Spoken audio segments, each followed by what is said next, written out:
did go knight e4 because, as I mentioned, there really isn't very much choice again instead of knight e4, but did not play c5 because c5 does more or less completely force you to play the kinds of positions that we were describing. So he goes c6 here, e3 castles. So this how does exists.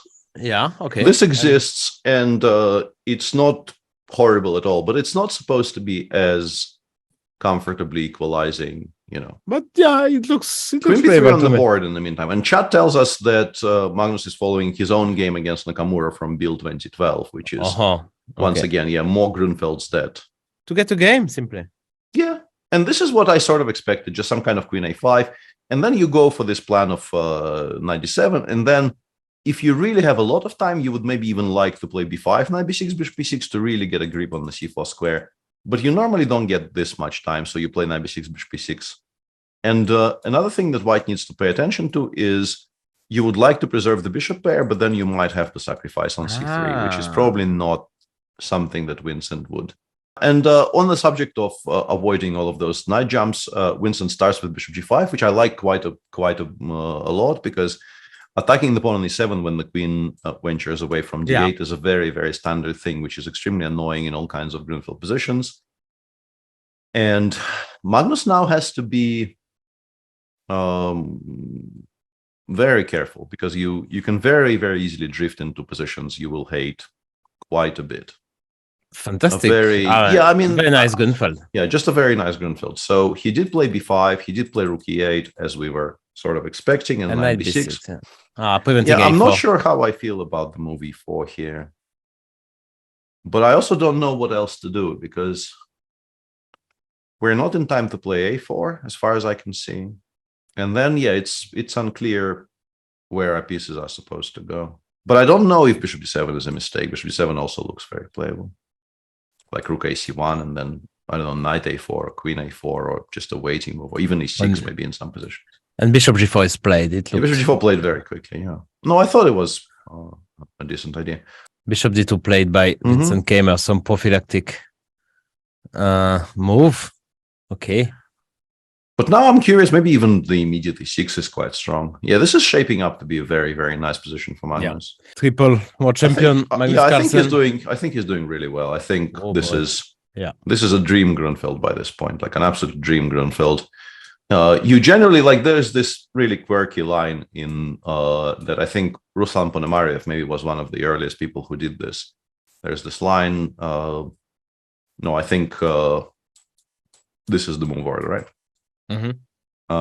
Where basically at least one of the ways to play it would be to castle, play d5, queen d6, and then after knight f3, the idea is to play bishop g4, let's say bishop e2, knight d7, and very often you are actually trying to do this, and then b5, knight c5, and then e6. But what Magnus is getting in the game is like this, but on steroids, like very, very, very far advanced in terms of tempi, because white is not going to get anything going on the king side. Like, eventually, I guess you have to take on e6. We take with the rook, I suppose. And we want to play knight a4. We want to play rook a8. There's already, we dealt with the pawn pair in the center, which is never going to move forward. There is actually pressure against the e4 pawn. There's always pressure against the c3 pawn. This is going to go quite poorly, I think, for Winston. Yeah, and it can be as well very fast. Should be possible to find a move. Yeah. So he took on e6, obviously. Yeah, what else can you do? To play rook d8. Or rook d8, or rook d3 as well. Yeah. Rook d8, rook d3, maybe a rook d6. I didn't see rook d3. Yeah. It looks for sure. So good for Blacky. But so knight d4, bishop e2, rook e6 is played. Knight d4 will be played. I think you have to play knight d4. I think bishop e2, knight e2, and now you have to be precise here. You have to stop knight d4 from coming back. Yeah, you have a threat. I will respect your threat. Knight d4, I will just put it back, and then I will play queen a4. Okay, and I will win this endgame. Yeah. What can I say? This is well played. This is nice. This is you have a threat. It's a legitimate threat. I will treat it with the respect it deserves. This is knight on d5. Kind of aimed his knight at the d3 square straight away, and once it's there, you can even, in some cases, just sacrifice in exchange for this guy. Like some line. I mean, understand that this is just a very sample type line with like something like this. And next move, I will just take on d5. And then it will be impossible to stop the invasion along the e file. I mean, f5 also wins. You don't have to. You can play f5 here and win like this. Even if, let's say, the knight on d5 demands an exchange sacrifice here, is still much, much better. In the position after knight d5, he played queen c6 instead of queen b7, and after bishop g5, he just took on e4, undermining the knight and allowing this hanging. Allowing this, and this should be completely winning for black. I would be saying that even without the engine saying that as well, because this is a massive knight which cannot be shifted. Bishop g5 played by Vincent Kamer. He wants to play bishop d2, I guess. So what's the cleanest solution? We go b4, and after bishop d2, we need to find some kind of a cleanse. I guess you just go rook d8 and you just continue improving. Yeah, exactly.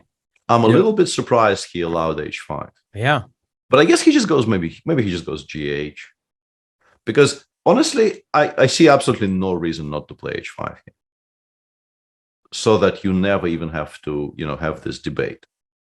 Yeah, because allowing h5 h6 here is a way for the position to become a little bit trickier. Yeah, could be. And by the way, and he's gone GH. Yeah, unsurprisingly. GH, bishop c3 on the board. He made it to the move 40, but the question is how to win this in the cleanest possible fashion with black. If you take on e4, e4, c4 is hanging, and you can do this, but once again, I don't think we won this with black, right? No.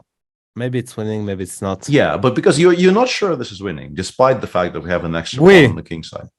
It's not, you are not sure. We are not sure. Magnus might be sure. Yeah, Magnus might know. Yeah, Magnus he knows such endgames. I think I know what he wants, and I think this is the right solution. Yeah, he's gone b3, and it's not the same endgame. The difference being that in this position, I will get my rook to the side, and you will not get your rook behind the pawn. After rook d5, there is no way for you to get the rook to a7, because I always have a4, rook a5. No, but okay, that's amazing. Yeah, and this is just winning. Yeah, he knows, this is just winning. You just come with the king now, yeah? Yeah, you just run towards the b pawn, and the fact that you have a security of an extra h pawn here is always going to be quite useful. Yeah, Magnus has gone for this, which I assume, just the king comes over to the queen side and the game ends, because you are never really going to be in time to create counterplay on the other side. He just runs with the king to the queen side, and well, I mean, you still have to, like, the question is, what do you do in a situation like this, right? Yeah, you don't want to give this has to be the question. You can postpone this decision for a while by playing rook f5 yourself. But the point is that you give asking white to spend some time to even line up this attack on f7. Like, you'll have to play, I'm guessing, f3, king d6, king e3, king c6, king e4. Now, important not to blunder this. Yeah, this would be a bit of a problem. But rook g5 is so simple. Yeah, but we go rook g5, I guess, and white goes, I guess, back. And now we go king b5, rook f4, and we won so much time that I assume maybe even a4, rook f7, a3 is now winning. Yeah, I mean, I don't think much changed. I think the good thing for Kamer here is that he managed to prevent Magnus from kind of an easy conversion. And he did it in a kind of a strange way. He played f3, king d6, rook c4. And my question is, why are we not playing king d5 here? I guess king d3, right? So what he's doing now, he gave a check on e5, which I think is a very useful thing in all of these kinds of endgames where... Yeah, to make... Yeah, it costs you nothing, and it gives white a choice, which is not... I think here it's pretty obvious. Yeah, I think here nobody ever goes king f2. I think king f2 is a very strange move to choose. But in general, just giving a check like this is pretty much always going to be a good idea, just to, create some uncertainty in the defender's mind. King d3, and Magnus played the move king e6. Yeah. And I guess maybe what he wants is, now with the king on d3, maybe he wants to go rook g5. Exactly. And pawn g2. And ask if you want to give up on g2. How do we win this? At some point, my guess is that we'll have to give the F pawn, no? But I wouldn't at all be shocked to find out. No, this loses. Yeah, this is rook G3, I mean, okay, yeah, so. it's an instructive thing to realize, that this wins. Until Magnus decides what he's going to give up to start pushing the A pawn, White has no active plan. So you can switch between running this direction, going rook G5. You can continue switching between those things for as long as you like. But eventually you have to pick a side, yeah. And king G5, or king G5 first, I could have played. Yeah, I still don't know what the threat is if we continue ignoring it, but no, me too. Yeah, he's gone rook G5. I don't know what that signifies. Like, we've sort of been there. Does it make it easier for him to run? What do I know? Like, I mean, I'm making bad moves. I just want to, like, as a kind of a proof of concept. Vincent G3 is a kind of a strange decision. So what? But maybe it doesn't really change very much. I don't know. Chat also became very excited about this, but I don't know. Now if it's very easy. According to CC, it's very easy. Rook G5, rook G3. Against anything, yeah. Yeah, no, I take. Yeah, I take. Okay. H4. And in the meantime, Parham apparently blundered something horrible and is now losing. Okay. This is after OK1 in the line we saw move 62, OK1 king H5, and rook H1 rook B5. Yeah, okay. I guess the point is 3 against 0 is actually very easily winning, yeah, because it provides cover from the checks from behind. I think the difference is, like, we get some kind of a normal F and H, but eventually there will be no checks from the H file. Exactly. So the king can hide on H4 or something, yeah. Which is H4, and he played H4. Yeah, this is very logical. King F2 will come, and now rook G5. I'm not sure that after OK1, king H5 is the only winning move. We'll find out. Here I think maybe H3 wins as well, because I will be in time to play king H5, king H4.